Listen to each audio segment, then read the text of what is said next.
আসসালামু আলাইকুম। আমি ইসরাত জাহান, হালাল বাইট অ্যান্ড ডিলাইট থেকে। আপনারা সবাই কেমন আছেন? আজকে আমরা একটা নতুন ভাজি নিয়ে চলে আসলাম। আজকে আমরা বরবটি ভাজি করব আলু দিয়ে। তাহলে চলুন রান্নাটায় চলে যাই। প্রথমেই একটা কড়াই দিয়েছি গরম হওয়ার জন্য।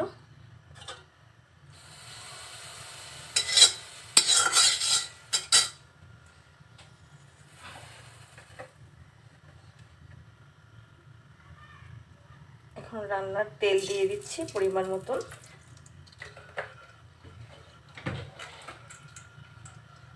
এই ভাজিটা আপনারা রুটি, পরোটা, ভাত, পোলাও সব কিছুর সাথেই খেতে পারবেন।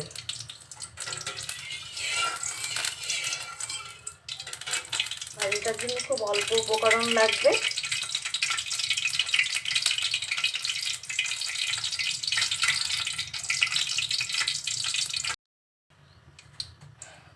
তেলটা একটু গরম হলে দিয়ে দিচ্ছি পেঁয়াজ কুচি আর কাঁচা ঝাল।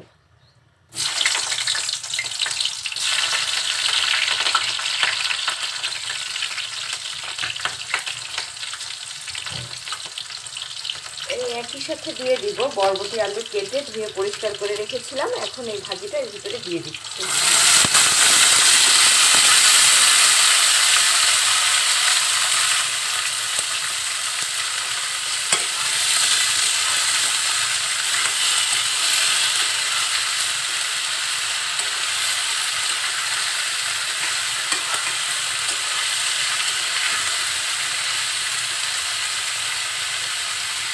একটু নেড়ে চেড়ে দিয়ে লবণ আর হলুদ দিয়ে দিব।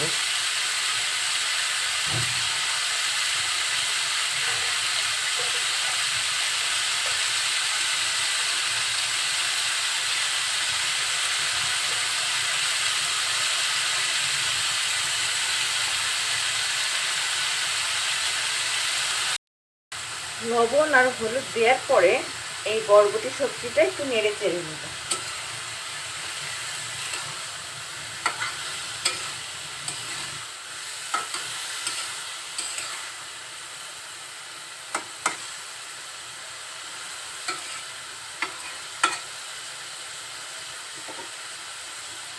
এটা কিছুক্ষণ এবার আমি ঢেকে ভাজি করব, যাতে একটু সহজেই নরম হয়ে যায়। এই ভাজিটা বাচ্চারা অনেক পছন্দ করে। কিছুক্ষণ পরে আবার ঢাকনা উঁচু করে এটা নেড়ে চেড়ে দিব।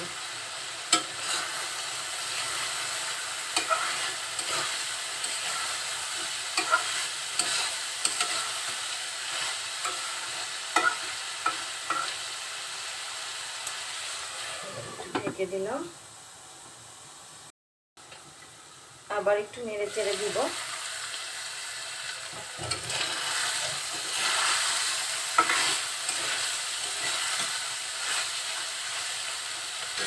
এখন আস্তে জালে ভাজিটা করব, এখন আর ঢাকনাটা দিব না। তবে আস্তে আস্তে নাড়াচাড়া করতে করতে ভাজিটা আমার হয়ে আসছে। কিন্তু ভাজিটা কিন্তু হয়ে গিয়েছে, কিন্তু ভাজির কালারটা সবুজ আছে। আপনারা যদি এভাবে ভাজি করেন দেখবেন বরবটির কালারটা সবুজ থাকবে। এই পর্যায়ে খুব সামান্য একটু চিনি দিতে হবে।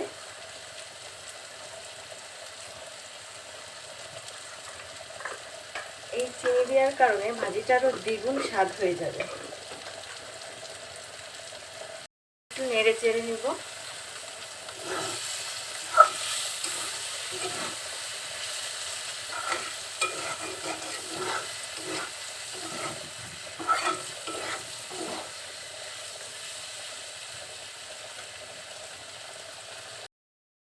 তৈরি হয়ে গেল আমার বরবটি আলু ভাজি। দেখুন দেখতে কত সুন্দর হয়েছে, খেতেও ঠিক ততটাই স্বাদ। তাই আজকে এখানেই শেষ করছি। ভিডিওটা যদি আপনাদের ভালো লেগে থাকে লাইক, কমেন্ট, শেয়ার করবেন অনুরোধ রইল।